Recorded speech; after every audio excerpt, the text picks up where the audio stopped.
What's happening, y'all? Welcome inside the Fantasy Stock Exchange. Danny and Bush coming at you with a Discord mock draft. We have a bunch of the members of our Discord in here. We're tackling a one quarterback full PPR mock draft. We have 3 wide receiver spots, 2 flex spots, and a couple bench spots. So we're going to be going through a mock draft with the Discord members, trying to get you guys prepared for your fantasy drafts. I know this weekend will be a big weekend for people doing their actual drafts. And then the following weekend, probably a lot bigger of a weekend too. So we're going to try and do a number of mock drafts over the course of the next 2 weeks, two to 3 weeks or so, because I know you guys definitely really like them. So Danny, how you doing today? Doing well. And yeah, you guys would have already seen on the channel, Corey did a solo. Well, guess what? I'm back, baby. Let's hit a mock draft all together. Let's get these views up. I know you guys love mock draft season. Couple weeks going through for your fantasy drafts, getting you in that best prepared shape. Listen, we could talk all we want. Talk about cases of breakouts, busts, sleepers. At the end of the day, sometimes you guys just want to chill back, go on your car drive, listen to a mock draft. We're here for you, baby. But before we get into that, as always, we're going to hit the intro.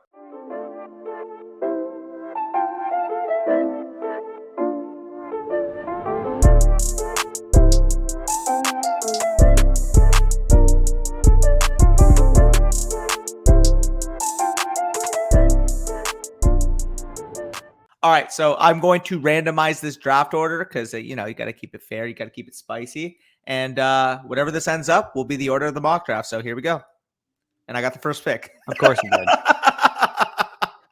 Always. Jesus. All right. Always. Yeah. So if you guys are new to the channel, I know mock drafts always bring in some new viewers to the channel. If you guys are new to the channel, hit the subscribe button. It's totally free to do. And while you're down there, also hit the like button and comment down below any of your thoughts, any of your questions. Who should I pick at this pick, my home league, whatever you guys want to ask, we will answer it. We answer every single comment that we get on this channel. And check out our other videos as well. We got our rankings videos coming up. We got running back rankings in the full swing of things. We already have quarterback and tight end rankings. We got a bunch of other videos on the channel. So if you're new, go check that stuff out. So Danny went with Christian McCaffrey at the first overall pick. No surprises there. I'm on the board with the 6th overall pick on the board right now. And I'm looking at a number of different directions currently. Saquon Barkley is my highest rated player right now. I also have Devontae Adams. Since this is a full PPR league and I also just want to try something out here, I am going to pick Devontae Adams.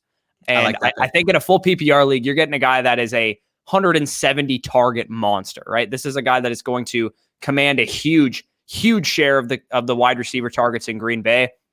This is a guy we saw score 18 touchdowns in 14 games last year. Absolute monster for fantasy. The biggest advantage really since Antonio Brown in his prime at the wide receiver position.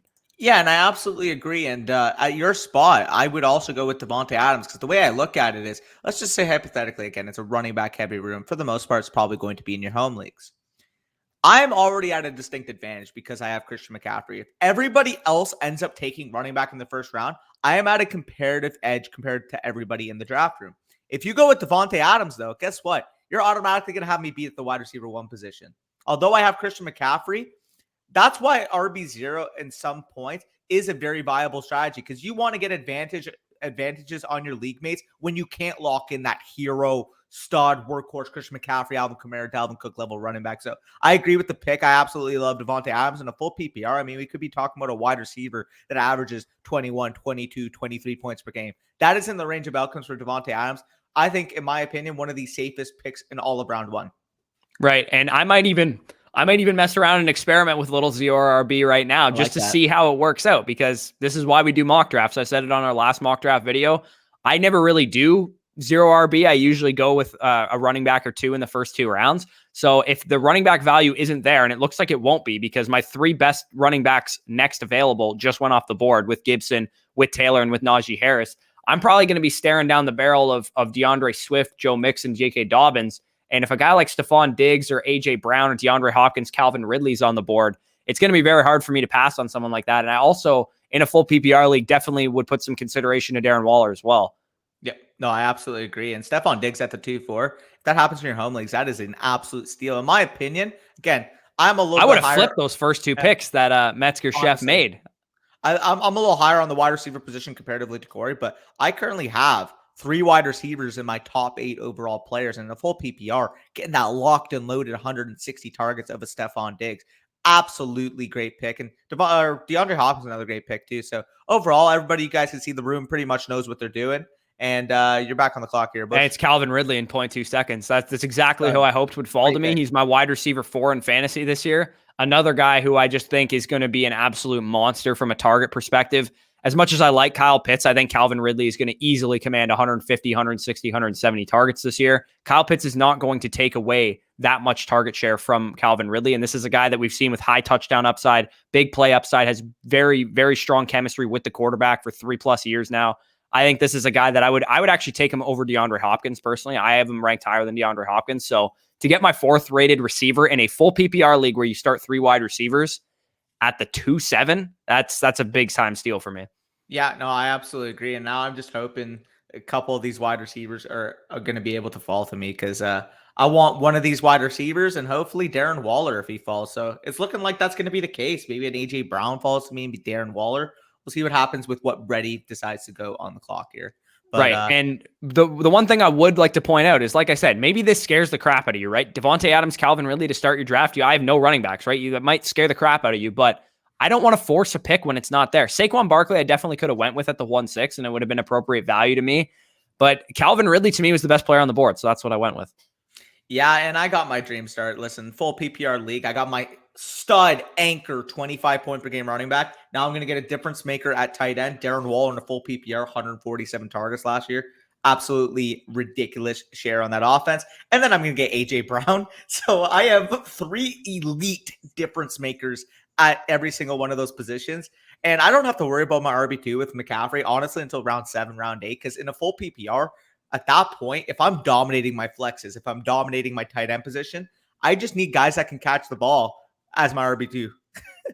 Pretty much, yeah. And the one thing I would say I would have done differently that you did is I would have taken Keenan Allen instead of AJ Brown, because in a full PPR league, I would imagine that Keenan Allen out targets AJ Brown pretty significantly this year, probably by 30, 40 targets. And that's fine. AJ Brown's probably the better wide receiver, but in the full PPR format, I wouldn't have been able to pass on Keenan Allen there. I think we talked about it in the running back rankings video. To me, I think the 101 is the best pick to have this year because of what you're getting with Christian McCaffrey. He's just such a decisive advantage over the rest of the running backs. And on the way back, the dream scenario for me, if you have the 101, is to get DeAndre Swift, Darren Waller on the way back. And if you don't get DeAndre Swift, Darren Waller, then you basically do exactly what you did. You take a tight end and you take whatever the best wide receiver is on the board.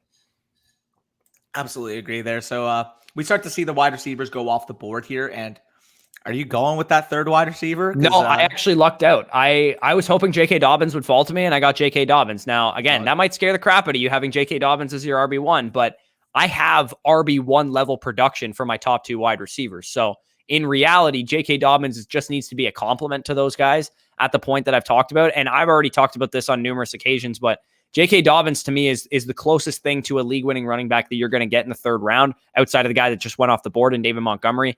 It's a very, very close battle between those 2 guys, Montgomery and Dobbins for me. You have the guaranteed volume in David Montgomery, in my opinion, and you have the upside, the big plays, the touchdowns with J.K. Dobbins. So it's all kind of a preference thing. I'm going to try and do a good job for the rest of the draft, filling out my running back core so it mitigates the risk that I took with J.K. Dobbins. Yeah, and again, the only thing I personally would have done differently, but I'm a little bit more adverse. Like, I don't care about what my running back core looks like. I probably would have went with CeeDee Lamb, honestly, in a full PPR, but like Dobbins is a good pick out of the running back positions. If he wasn't there, I would have went with CeeDee Lamb. That's fair. Yeah, no, good pick regardless, though. I think Dobbins, as we talked about, is the biggest boomer bust running back pick in fantasy. And with that start, with the security that you have with Adams and Ridley, with those upside receivers, getting that type of guy can honestly win you your league within the first 3 rounds. So I think that's a solid pick as well. Yep, for sure. And we see a number of other guys. I'm just looking through some of the other teams in this draft. I really like what Wyatt's doing. Kelsey at 110, Gibson in the 2nd round, Cup at the end of the 3rd. That's a great start for him. CB Reynoldson's on the board right now. He has Tyreek Hill, Najee Harris at the turn. That was a great move for him. We'll see what he goes with right here. But I like what he's doing. Looking around, I really like Leo LeBron's strategy too. Dalvin Cook, Keenan Allen, and DeAndre Swift in a full PPR. Yeah. You definitely cannot go wrong with that start. Same goes with Brady too, with KAMARA, Metcalf, and Kittle. I was about to say I really like Brady's start because it looks very similar to my start. So there's that. It looks good.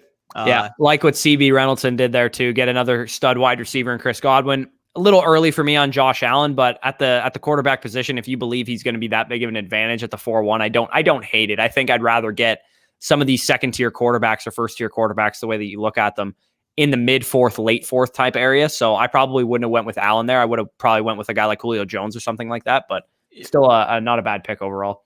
For sure. So we're starting to see the more onesie positions off the board, the quarterbacks, and TJ Hawkinson at the 4-4 over Kyle Pitts. So what are your thoughts on that? Yeah, I mean, Kyle Pitts is a guy that I'm kind of hoping falls to me right now. So he's a guy that I'm definitely really considering if he falls to me. The only way I won't pick him is if there's another guy, a wide receiver on the board that falls to me as well. Yeah. Josh Jacobs goes off the board. To me, that's the I just can't pick Josh Jacobs. He's a guy that I don't really believe has a high ceiling. In a full PPR league, this is a guy that has 30 receptions in his ceiling. Like, this is not a guy that's going to catch a lot of passes. And my guy that I hoped fall to me was Amari Cooper. I was about to say. Now, the foot, the ankle is a little concerning, right? It is definitely a little bit concerning right now, but it sounds like he's trending towards the right direction. And if he's on the field, I still believe he's the wide receiver 1 on this team. And if he's not dealing with any injury, I will, take Cooper over Lamb. I currently have Lamb higher than Cooper right now because of the injury concern. But if all things are equal and both guys are healthy, I will take Cooper over Lamb. Yeah, I mean, it's very close. We're talking about both guys. Either of them are fine in the wide receiver 9 to 12 range, in my opinion. That's where I currently value them. And if you want to spice it up with either, I think Lamb's probably got a little bit of higher upside, while Cooper's more safe because of his target share. Regardless, you pass on the one Cowboys receiver in the 3rd round, you ended up getting the other in the 4th round. So I absolutely love your start. And you guys know, in a 3 wide receiver start, full PPR league, being able to rock out Devontae Adams, Calvin Ridley, and Cooper in those 3 wide receiver spots, you're automatically at an advantage at that spot. So I absolutely love what you did there. And at the 6th pick, I probably would have done a similar strategy as well. Yeah, like when you look at my wide receivers, I have 3 guys that are legitimately going to be 8+ reception a week players, like 10 of 17 games this year. Like, that's how big of target shares they have. In Cooper and Ridley's case too, they all throw the ball at a crazy amount too. So that weekly floor of pass attempts will probably be there as well. So I really love my start here. And it's a little unfortunate for you that you took a tight end, because Kyle Pitts fell to you. Yeah, but it's all good because I'm also staring down the barrel of Brandon Ayuk and T. Higgins, so I'm fine with just getting a little pair up. Obviously, again, looking back on it, if I had taken a Keenan Allen, I probably could have gotten Kyle Pitts with one of these picks, but I'm fine with taking Brandon Ayuk and T. Higgins here. And initially in the offseason, I was like, you know what? Like, I love Jamar Chase. I don't know if I could take T. Higgins over him. After looking at it, listen, like, T. Higgins is a stud in his own right. This team's going to pass the ball. While I do have my concerns with Joe Burrow, the one tried and tested option in that passing offense that he's going to rely upon right away, we saw the connection last year, is T. Higgins. I mean, we saw when Joe Burrow was on the field last year, this is a true top 20 wide receiver as a rookie, guy that stepped in week 2, week 3 on, and was basically on par with the CD Lambs, the Justin Jeffersons of the world in that stretch. And who'd you get sniped on? I wanted ETN. I wanted ETN with my next pick. What if Pitts falls to you, though? Pardon? Oh, pain. All right. So I'm looking on the board right now. I really don't like the wide receivers currently available. You might be like, oh, Adam Thielen's still there. But to me, Adam Thielen in a full PPR league, we saw his value primarily come from touchdowns last year. I think probably a similar case is going to be again. So I'm looking around the board, and to be honest with you, the best available player on the board to me is Kyler Murray. I think he's the best available player there. And I have Dak Prescott as well. I'm still hearing some doctors talk about their concern with Dak Prescott with his ankle. I saw Dr. Jesse Morris talk about something with his ankle, that it's not fully healthy yet. Don't be like, brushing it off kind of thing. And I think Kyler Murray, when you look at the rushing ability that this guy provides you, is a stone cold advantage at the quarterback position. And to me, when I'm deciding between, and that the guy that I was deciding between just went off the board, Darrell Henderson versus Kyler Murray, who's going to help my fantasy team more? I think the clear answer is Kyler Murray. Yep. No, I absolutely agree. And we see JR just completely robust RBing it out here. Wow. It's very heavy. And 3 running backs that I'm not very high on too. I love Aaron Jones to start that, but and even Allen Robinson too. I'm not the highest on him either. So not the biggest fan of what J.R. Hodes did at the start of his draft. Looking around, other than the Jacobs pick, really, I don't mind what Tried FF is doing. I like what Metzger is doing as well. Aside from Hawkinson being a little bit late early on him, I really like what Wyatt Johnson's doing. He's got some stud players on his team. We'll see what CB Reynoldsson, if he can continue his strong start to his draft. Leo LeBron's team is just absolutely phenomenal. I love what he's doing. Dalvin Cook, DeAndre Swift, Keenan Allen, DJ Moore, and Mark Andrews. Absolutely love that start for him. I absolutely love what Brady's doing because if you guys compare it, it's almost exactly like what I'm doing. Yeah. Oh no. I Great was hoping pick. he'd fall to me. Yeah, that was a great pick there. Yeah, man, like this draft board's falling pretty nicely. I'm just hoping now that you have Kyler Murray that Dak Prescott somehow falls to me, but I know in a more of a casual type of setting, he's probably going to end up going within these next few picks. I'm looking at that Metzger, Tried, and J.R. Hodes range where Dak Prescott might fall off the board. Well, yeah, especially with Metzger having CeeDee Lamb, Yeah. there's definitely a good chance he's going to pick Dak Prescott. It would make a lot of sense. Damn it. I wanted Judy to fall to me too. I think when you look at the strategy from fantasy players in general, oh man, he would pick Aaron Rodgers when I have Devontae Adams, huh? You have a quarterback though.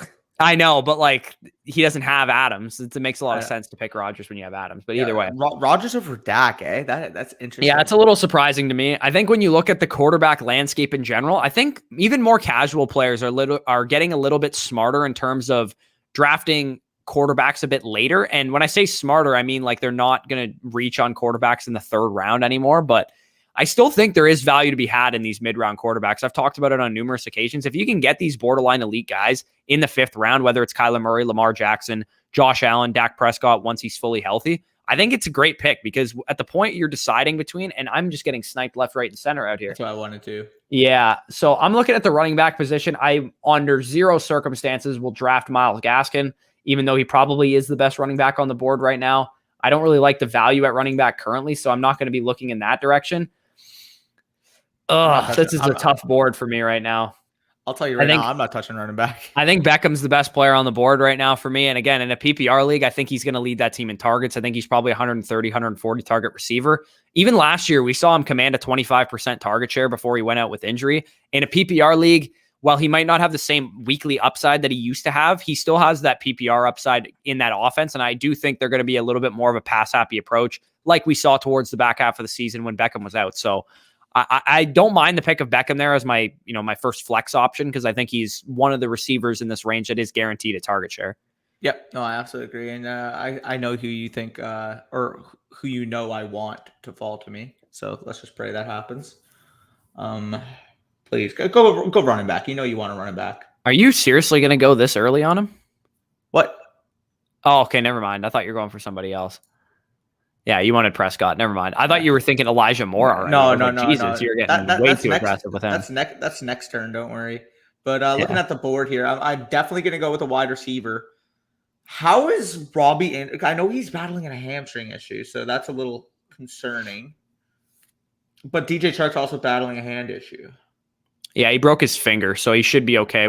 In a couple weeks or whatever. But I'll go with upside with that wide receiver 4 spot. I think TJ Chark's a fine pick there. That's really close there. Honestly, I think both guys are fine. Robbie Anderson is probably like if both were healthy, Robbie Anderson would probably be better in the PPR format. But because the upside, because of the hamstring, I would rather take a guy that messed up his finger than a guy who's messed up his hamstring because hamstrings linger on. But yeah, I mean, hopefully that's cleared up for your actual home leagues and you can make that decision knowing the full frame of knowledge. And wow, we see Michael Thomas go off the board. I'm not taking him this year. If he's going to go in the 7th round, listen, this is a guy who's not going to play until at minimum week 8, week 9.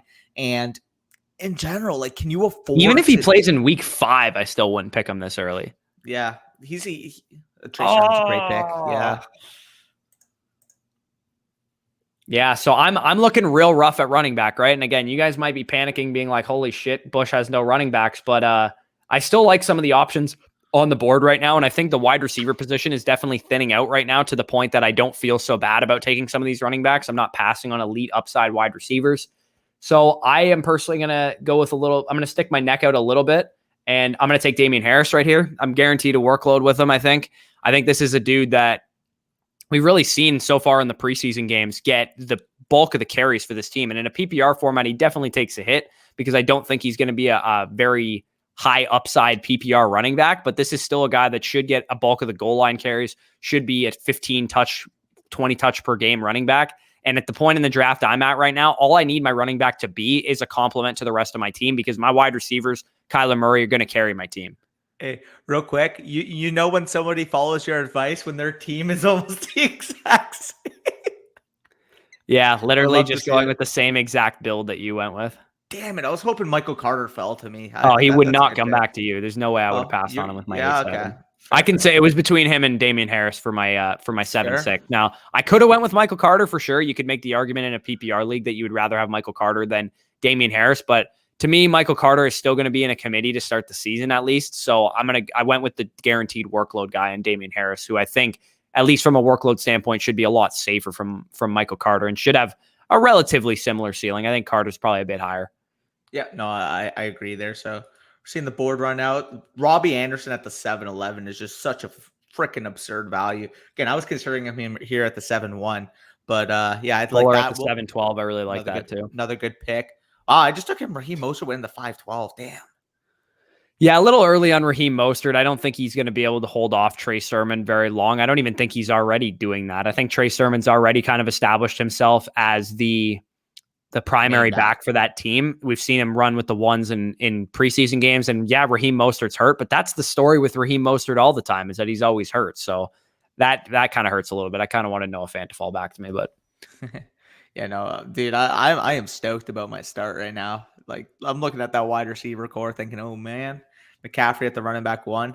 But like, that's the thing with because I'm basically performing a hero RB here. That's basically the thing that happens with hero RB. When you have a McCaffrey and you don't have like an elite running back talent falling back to you in the second round, I just prefer to switch up. I just prefer to get that anchor. As people scramble to find flex value, I just have to find replaceable RB2 production on a week-to-week basis.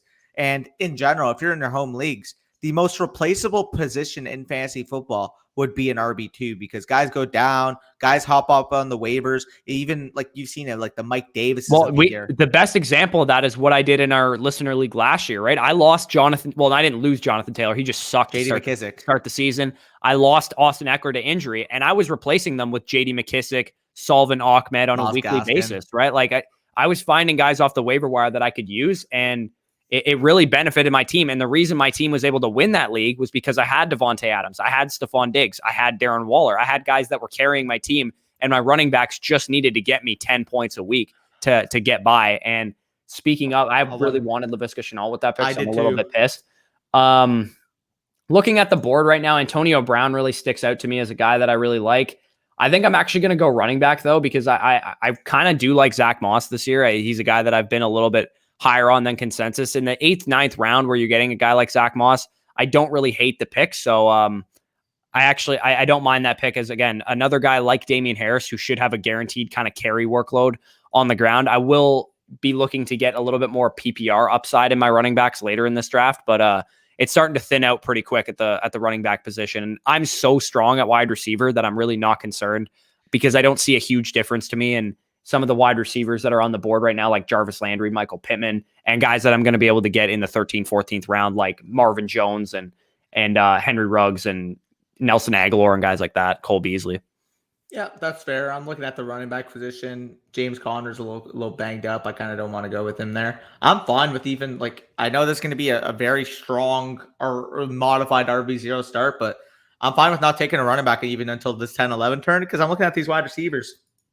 You mentioned Jarvis Landry, man, but in a full PPR. Full PPR, that's good value on Jarvis Landry, man. And the question mark, a little bit of DJ Chark, the upside there, getting a stable wide receiver 3 type in Jarvis Landry. I like that. And typically, I would bang out Elijah Moore here, but quote unquote a little buried down here. So let me spice it up and go with his teammate. And I can assure you, if he makes it to me, he's not coming back to you. So well, I mean, you got to play that gamble. I'd have to pass on him twice for him to get back to you, which would not happen.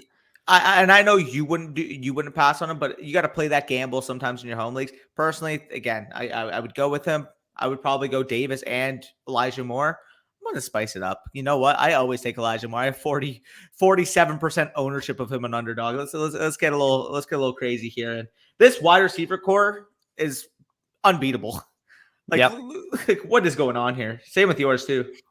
Yeah, and there's one more running back on the board that sticks out to me as a guy that is going to get a solid workload that I really want, and that's James Conner. So hopefully James Conner gets back to me here. If he doesn't get back to me, then I'll probably just punt running back a little bit more and maybe shoot for some guys like Phillip Lindsay later, or I don't know, anybody else that I can get later in the rounds here. Unfortunately, because it's a full PPR league, there's not a lot of PPR guys available at the end of drafts here.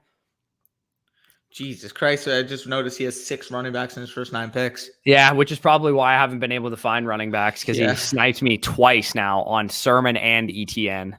Damn. Yeah. But you are back on the clock here. What are you thinking?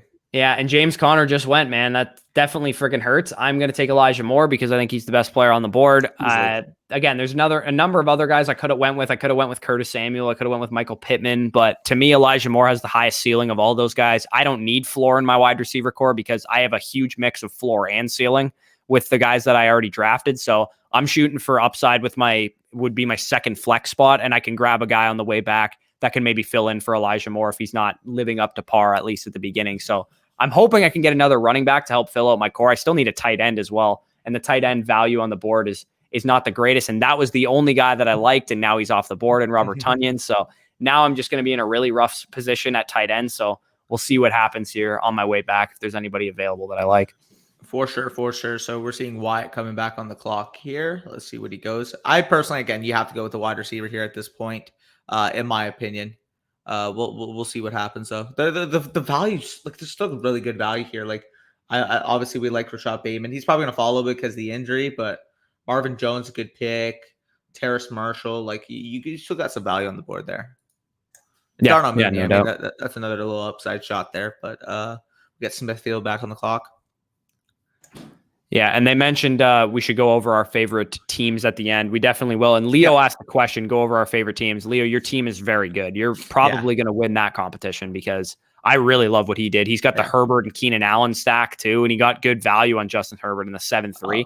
Justin Herbert's a guy that I find myself grabbing more and more now because I've noticed the wide receiver drop-off from the elite wide receiver twos with high upside, the guys like Adam Thielen, Tyler Lockett, Jerry Jeudy, Chase Claypool, Brandon Ayuk, those guys, once they drop off, that's when I'm willing to take a guy like Justin Herbert, and he typically goes in that range of the draft. And typically you see a lot of the running backs that are going to be worth anything also off the board at that point. So Justin Herbert's a guy I'm warming up to a little bit more now too. The only thing that I have is I personally would have went with another wide receiver with either the Edmonds or the Dillon pick. Aside from that, I mean, yeah, again, like you got value at all your spots. I like what you did with the construction. It's just, again, in a full PPR, I personally would have taken, instead of like maybe an AJ Dillon, maybe you could have waited around the turn and gotten like a Landry or a Davis, or with the Edmonds pick, maybe taken like a DJ Chark. But aside from that, I mean, we're picking hairs here. You got a very strong team. Thank God, dude. Breath of fresh air that I got Tyler Higbee to fall to me there, because Tyler Higbee, I have ranked higher than Logan Thomas. I have him ranked higher than a couple of guys that went off the board, Irv Smith. So the fact that I got Tyler Higbee there at the 10-7 when I basically punted tight end was definitely a good value for me there. I really like how that worked out. Yeah, no, that's a good look there for you. Looking at the board here, I'm really hoping Nyheim Hines falls. And again, in a full PPR, this is a guy who's going to be scripted his touches. He was actually one of the better performing receiving backs in the league last year. So I'm hoping he can fall to me. We're seeing David Johnson go. Trevor Lawrence, good value there. But yeah, just went Rashad Bateman, good pick. I mean, like Curtis Samuel, I guess. But again, I don't need another wide receiver at this point. Yeah, I'm probably going to end up with Hines and maybe Latavius Murray. I think that'd be solid. Yeah. So basically what you're doing effectively is assuming that Christian McCaffrey is going to outperform any RB2 times 3 at this point in the draft, right? Because if you draft a bunch of running backs at this point, like Christian McCaffrey is all you need at the running back position, because your running back core with Nyheim Hines and Christian McCaffrey is going to outperform my running back core by a mile, and probably even guys that have 2 decent running backs like Antonio Gibson and Michael Carter as Wyatt Johnson's starting 2 running backs right now. Your running back core of Christian McCaffrey and Nyheim Hines will probably vastly outperform that. Yeah, and again, like fantasy football, like from a more deeper level, again, when you're newer to fantasy football, you don't have to worry about it as much. But fantasy football as a whole, you got to think about it from a game theory perspective. You say, listen, if I have McCaffrey, I'm expecting him to put up 30 PPR points per game, which is in the realm of possibilities for Christian McCaffrey. A lot of these running back cores are already going to be from their RB1 spot at a 9 PPR point per game disadvantage. So at that point, I don't need another workhorse like 15 point per game back. I can just load up at the onesie position, Kyler or Darren Waller and Dak Prescott. I got two elite difference makers there. And then wide receivers are absolutely loaded to the brim in full PPR. Listen, there's only going to be 2 running backs starting on my team all year. That's going to be Christian McCaffrey. That's going to be what other RB2 hops in. AJ Brown, Brandon Ayuk, T. Higgins, DJ Chark, Jarvis Landry, Corey Davis are all at some point going to be week starters for me. So that's kind of how you got to think about it. While people are struggling for their wide receiver position, their flex position, I'm just going to be having to look at RB2 replaceable production. And if you guys want more information on the RB0 or the modified RB0 hero RB strategy, our good friend Ron Stewart over at his channel actually did a really good breakdown of how the strategy can work. If you have that elite difference-making running back, you don't have to overinvest in the position because you're expecting them to hit and produce at an elite difference-making advantage over the rest of the competition. Right. And if you find one guy, right, let's say you go into the season with this team and one waiver wire guy becomes available and he fits into RB2 production for you, you're going to be laughing, right? All you need to do is find one waiver wire running back to fit into your lineup really each and every week, whether it's Nyheim Hines, whether it's Latavius Murray, whether it's, Salvin Ahmed on the waiver wire. Maybe he has a bigger role than we're expecting or something like that. That's really all you have to worry about. A lot of people get caught up with the fact that get the best starting lineup available. But when you look at it from a practical standpoint, your flex spots are going to be dominated by wide receivers, as they should be in a full PPR league, because generally speaking, your replacement level wide receivers are going to outperform your replacement level running backs in a full PPR scoring setting. So yeah, I really like the way you built your team. And I think a lot of people are starting to transition into fantasy football leagues that are like 1-1-1-1, and then they have 6 flex spots. And I think that's going to be a little bit more of the future of fantasy too. I think a lot more leagues and more teams are going to adopt that kind of scoring format. So looking at my team right now, to me, there's not a lot of running backs on the board that I really like. In a full PPR league, I don't actually really hate James White at this point in the draft. I think that's not a bad pick. I also kind of like Kenny Gainwell as well, but I'm actually going to go with James White here. I think I'm going to take James White. Hopefully, I'm sorry for you because you probably were eyeing James White as well. Yeah. But I do have Damian Harris, which makes it a little bit sketchy, of course. But I think, again, between my running back, I'm never going to probably be flexing 2 running backs either, much like you. So, or 1 running back for that matter. So all I really need to do is fill out my RB2 slot for most of the season. I fully agree there. So at this point, if you're using my strategy right here, at that point, if your James White target goes off the board in this position, then you could be looking at guys later on like Boston Scott. I think is a fine pick in PPR formats. That's a guy you can wait on. At this point, find your ranges of guys that can give you upside, that can give you stable, production at the RB2 slot if you need them. But don't just overexert yourself to take them, because then you lose your value at that point. And looking at the board here, I think the best value is probably going to come at the wide receiver position yet again. And I don't mind Emmanuel Sanders here, honestly. Again, I don't have a lot of time to look, but Emmanuel Sanders is a good pick there. And nothing else there that I really like. Just to close out this draft, because this would technically be my last pick, I will go with Boston Scott. Yeah, not a bad pick there. Another PPR guy that is essentially going to be Nyheim Hines for the Eagles offense. So you got to basically can interchange lineups for your RB2 slot based on matchups. If the Saints are playing the Panthers or something, you could probably throw Latavius Murray in there, hope for a touchdown. If the Colts are playing the Jacksonville Jaguars, you could probably throw Nyheim Hines in there. You kind of just interchange your RB2 slot, and you know full well that whoever Christian McCaffrey is playing, he's probably putting up 25 points per game.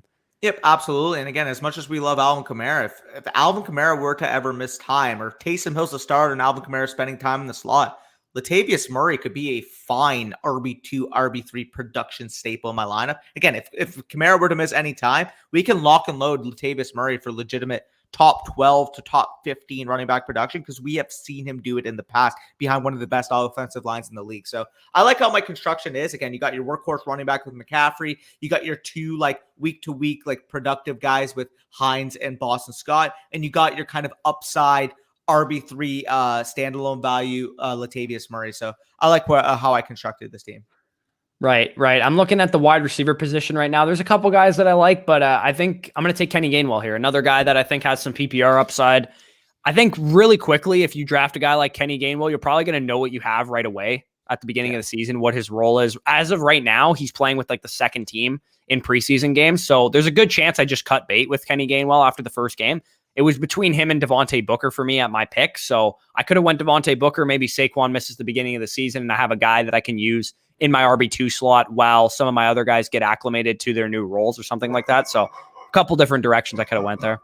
Yeah, for sure. And you got Josie going in the background. But aside from that, yep, this is the final round of the draft. And after we do that, after we finish this draft, we can kind of look at the teams and see how they comp. Gio Bernard's another kind of James White, Naheem Hines-esque pick. If he does end up getting a third down receiving role, I mean, that could be a very fine full PPR selection. So after CB Reynoldson takes his pick, we can kind of go over the teams, wrap you guys up, and try to get you guys out of here by the 40-minute mark.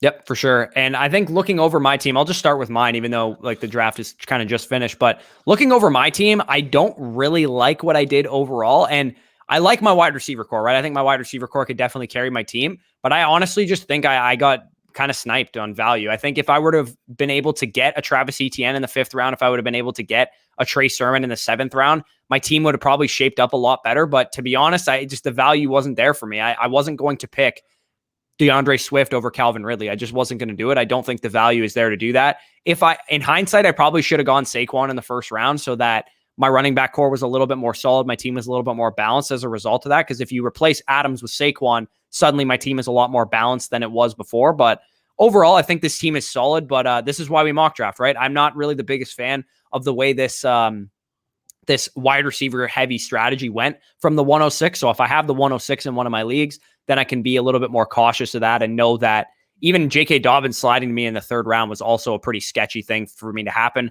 I could have potentially even gone with a David Montgomery instead of Dobbins just to get that for sure guaranteed volume that I didn't really get with a guy like J.K. Dobbins. So overall, I like my team, but I think I could have done a lot better if some players had slid to me.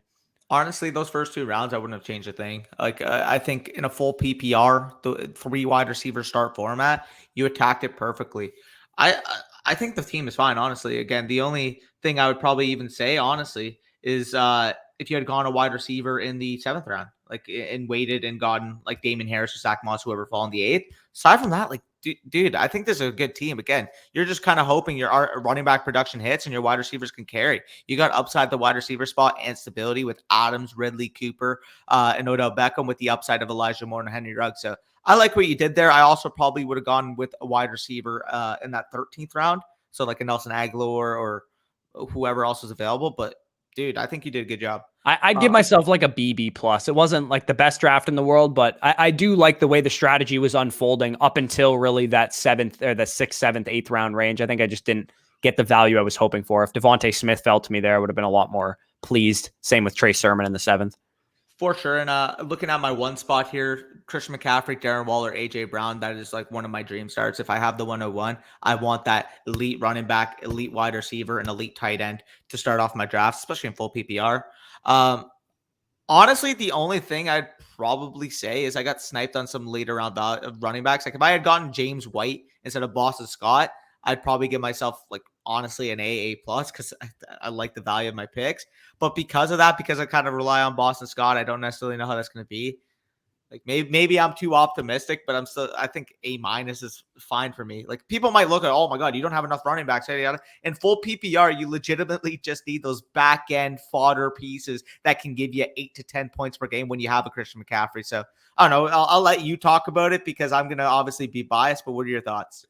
Yeah, I'd say about a B plus type situation for you. I think I definitely would have considered going with a guy like Travis Etienne at that 5-1 pick because in a full PPR league, and again, that's a risky pick, right? Because we don't really know what Travis Etienne's role is going to be. But if you went with him instead of T. Higgins, I think your running back core would have been a lot more serviceable because that way you still have a great wide receiver core and you have Christian McCaffrey to be your anchor RB1. You can use Nyheim Hines sparingly until Travis Etienne becomes the guy in that offense or becomes at least a focal point as a PPR guy. So that's probably the only thing I would have done differently. But I think, yeah, B plus, A minus, more or less would be good. So let's look at some of these other teams and let's go right to Leo's team because I really love what he did. Yeah, for sure. So Dalvin Cook, again, he's pretty much the polar opposite of what happened to me. I think the value is there for each one of his picks. You get Dalvin Cook at the 103, I think is a good pick. DeAndre Swift at the 210. That's exactly where I have him ranked. Like literally exactly the number 22nd overall. Keenan Allen to the 3-3, great value there. DJ Moore at the back of the 4th, again, in a full PPR league. Yeah, my only question about DJ Moore really is touchdown upside. In a full PPR league, that is definitely mitigated by the fact that this should be a 1,200-yard receiver yet again. Only him and Travis Kelce over the last 2 seasons are the only 2 players to record back-to-back 1,200-yard seasons. So, yeah, I definitely really like what he did there. Mark Andrews at the 5-3 again. In a PPR league, should see a bump up with Bateman dealing with injury, with Marquise Brown dealing with injury. Chase Edmonds, not the biggest fan of Chase Edmonds, but at the 5'10", I can't, or the 6'10", sorry, I can't blame it too much. Herbert's a great pick there. Dylan, Mike Williams, Rashad Bateman, like I really love what he did. Even Curtis Samuel at the 11-3, like if Curtis Samuel's back on the field in the first couple of the weeks of the season, I think he's going to be a smashing value there too. Yeah, the only thing I would say is either the Edmonds or the Dylan pick, a wide receiver. But I also probably just wouldn't have drafted Deshaun Watson either. That was about it. Yeah. Aside from that, good job. We can look at Brady real quick. I mean, similar team to me in terms of structure. With Russell Wilson, I probably wouldn't have gone with the second quarterback there. I would have taken Dak instead of Russell Wilson too. Oh, I didn't even notice that. Yeah, or Herbert too. I would have definitely taken Dak over Russell Wilson there easily. Aside from that, I mean, first 4 picks, I mean, he does have Metcalf, so the Russell Wilson pick does make kind of sense from that perspective. You get the high ceiling, week winning upside of Metcalf and Russ. I'm sure they're going to have 3 or 4 weeks where they win you a week, basically. Yeah, for sure. And again, comparing Kamara to Cook, we talked about it on our running back rankings video. If you want to go with Kamara in full PPR, I don't hate you there. Metcalf, good pick. Kittle, good pick. Deontay, Jamar Chase. I mean, I think that's good value on both those guys. Deontay, especially in a full PPR, 411, good value. Michael Thomas, I probably wouldn't have done because again, I'm scared of the injury there. Aside from that, this is a good team. It's a good team. Yep. Now we can look at there's just a number of guys I don't really like here. It's just Clyde Sanders. Yeah. I'm personally just not big fans of those players. At the 4.9, it's okay value for Miles Sanders. Clyde Edwards-Helaire at the 2.9, I can't really get past that personally. And from a structural standpoint, way too many running backs in a full PPR. I mean, 6 running backs in your first 9 picks. Listen, your starting wide receivers take a huge hit in that regard. McLaurin, Sutton, Antonio Brown, and only Marvin Jones on your team.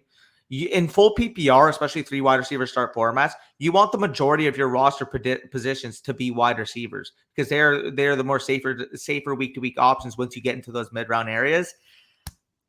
I don't know. I mean, I guess like the mid-round value is not bad, but from a structural standpoint, I definitely would have went with a wide receiver instead of Sermon and probably a wide receiver instead of Pollard too. I would have went with wide receiver instead of Sanders too, like or DJ. Oh yeah, Moore, for sure. Johnson. But I mean, like if you were gonna be dead set on getting running backs early, I think you should have definitely focused more on your wide receivers in the middle rounds. With instead of Sermon, you could have taken Deebo Samuel, or you could have went with Robbie Anderson, Will Fuller at that pick. And instead of Pollard, I probably would have went with a guy like Elijah Moore, or went with Gallup or somebody like that. And then I think at that point, your receiver core is a little bit more formidable. But yeah, the Clyde pick is really the one that gets me. I can't get past that. Baxter, I mean, solid start here. First 4 rounds are really good. I probably would have gone with like Adams or Jones over Henry, but I understand with going Henry at the 5 slot. I think that's a fine. Kyle Pitts, great pick at the 5.5. Gaskin 6.8 is. I don't know. If you replace my Kyler Murray pick with Kyle Pitts, and then you give me Dak at the 6th round, I think my team is so much better than it is with the Murray and Beckham picks that I made. Yep, that's fair. Gaskin 6.8. I mean, I personally would have just, again, one wide receiver. That's a common theme of the video. If you made it this far, comment down below. Danny just takes wide receivers. Facts. Tom Brady, 7.5, probably a little bit early. But aside from that, the only other bugaboo I'd have here is taking both of the Houston backs. Like, take a wide receiver instead of one of them. If you're going to pick one. And then in a PPR, I'd give the lean to David Johnson for sure. So I probably would have just picked David Johnson and moved on. For sure. Then we got JR here. Just too heavy running back in a full PPR, in my opinion, especially in a 3 wide receiver start. If you replace Carson with Cooper or mix him with Ridley, then I like your team a lot more. But aside from that, the rest of the picks, I think decent value. I'm not the biggest Juju fan, but I guess in a full PPR, it's not the worst thing Good ever. approach to quarterback too with Stafford and Lance. I like that. Yeah, no, definitely a solid team overall. I just kind of don't like either the Carson or the Mixon, go into the wide receiver there personally. Mm-hmm. Tried kind of the same robust RB strategy. I'll let you talk about this one because I've been talking for a minute. Yeah. I think the strategy in general is probably a little. I think I would have stopped after Montgomery instead of taking Jacobs. I definitely would have went with Amari Cooper, Robert Woods, DJ Moore, Brandon Ayuk, whoever you wanted to go with there. I think if you done that, your team would have probably shaped up a little bit better. But overall, I think Mike Davis at the 6.5 is pretty decent value. I think if you had known you got Mike Davis at the 6.5, it makes it real no reason to take Josh Jacobs, because Mike Davis and Josh Jacobs, to me, there's not too much of a difference between those two guys. Agreed. From a workload standpoint. I think Mike Davis even has more PPR upside than a guy like Josh Jacobs does too. So if you have gone with Amari Cooper instead of Josh Jacobs, you might have the best team out of anybody, in my opinion. Yeah, you definitely could have been that case. Metzger, I think aside from a little bit of a reach on Hawkinson, a little bit of a reach on Rodgers, a little bit of reach. I love his first 3 rounds. I think he did a great job in the first 3 rounds. Yeah, and personally, again, if you just swap the Chubb and the Diggs, that's why I say I love it. It's because if you got Chubb at the 2.4, Diggs at the 1.9, and then you get Lamb at the 3.9, like that's great value right there. So overall, solid job there. I think. Yeah, I think and plus you have the Browns backfield too, which makes me a little bit nervous as your top 2 running backs, and Leonard Fournette, who I don't think should have a big PPR kind of upside this year with Gio Bernard there is a little sketchy at running back too. For sure. Wyatt, great value at Kelsey again. I mean, me and Corey are going to disagree a little bit because I have no problem with going Kelsey at the 110. Yep. Antonio Gibson, obviously you guys know our thoughts on him. Cooper Kupp, 310, good value, PPR guy, big uptick with Matt Stafford coming in. As much as I love Lamar, it's just a little bit early on Lamar. I love the Lockett and Judy picks, 5'10", and like we don't like when I say I'm lower on Lockett at the 5'10", I'll pick Tyler Lockett. Like easily. I say I'm lower on Lockett relative to where he goes on Underdog, which is like the back of the third round. Yeah, back third, early fourth. So I like that pick at the 5'10". Carter Jones, if you want to stabilize your running back position, I think those are 2. Sure, I like his late round picks too. Mooney, Kenyon Drake, Monroe St. Brown, Josh Palmer, Kirk Cousins. I really like the way he filled out his draft. I probably wouldn't have picked a second quarterback picking Lamar as early as he did, but overall, I think a great job. Yeah, honestly, great picks there. Eckler, Taylor, Mahomes, Julio Jones. Only thing I'd say here, take a wide receiver over Mahomes. That's but I mean, 311, fine value for Mahomes if you're going to go early on a quarterback. That's fair. Javonte Williams, your upside RB3. Great value on Robbie Anderson at 7-11 too. The one thing I would say is after you get these 2 running backs and Javonte Williams as your upside RB3, you should not be taking another running back until these range. Like Gus Edwards is fine, but a full PPR, his ceiling's cap. Take a wide receiver here. Take a Terrace Marshall. Take a Rondale. Take any of these guys instead of Gus Edwards, and I would have bumped you up a little bit more. But again, I can't hate too much. I think you did a good job here. And those are Madison and Bernard to me is a really good pairing to have as your RB4, RB5. Like Madison, you got the upside if Cook were to miss time. Gio Bernard, you should have a decent PPR type of floor, especially if Javonte Williams is taking a little bit of time to acclimate. So overall, I think you did a good job. And then I'll let you talk about CB Reynolds. Yeah, I love the way he started off his draft. Like I said, the only complaints I have are that you went a little early on Josh Allen, a little early on Raheem Mostert. But I think overall, like your first 3 picks, absolutely. I love the way you started your first 3 picks. And from 6-1 to really through the end of your draft, I really like the rest of your picks too. So it's just that middle range that I'm not the biggest fan of. I think great value on Will Fuller, great value on Chase Claypool, great value on Noah Fant as well. I also don't mind the pick of J.D. McKissick at the end of the 11th round. If he has any kind of role similar to what he had last year, I think you're probably laughing at the PPR upside you're going to get with that running back too. So I think he might even end up starting for you over Raheem Mostert to start the season. So that's not a slight. Anyway, so I think best team overall. I really like Leo's team. I think his is the best personally, and I'm including mine and yours in that debate. I think yours is probably the second best, given the fact that you have McCaffrey, Waller, and AJ Brown. I also really like what Wyatt Johnson did, and I really like what Smithfield did as well with his team. Yeah, I'd probably agree with that for the most part. But anyways, if you guys have made it this far in the video and you enjoy the content, you enjoy these mock drafts, you enjoy us integrating you guys into these videos and really giving you that in-depth personal analysis of how you did, drop a like on this video. Comment down below if you want to get on this next mock draft. And as always, if you are new to the channel, subscribe. We are on the road to 5,000 subscribers. As always, this is the busy month. This is the August month, coming at you with daily fantasy football content. You guys do not want to miss out. We already have our schedule freaking planned out since May. You do not want to miss what's in store. But anyways, take care, y'all. Enjoy your Friday. Wire me the money.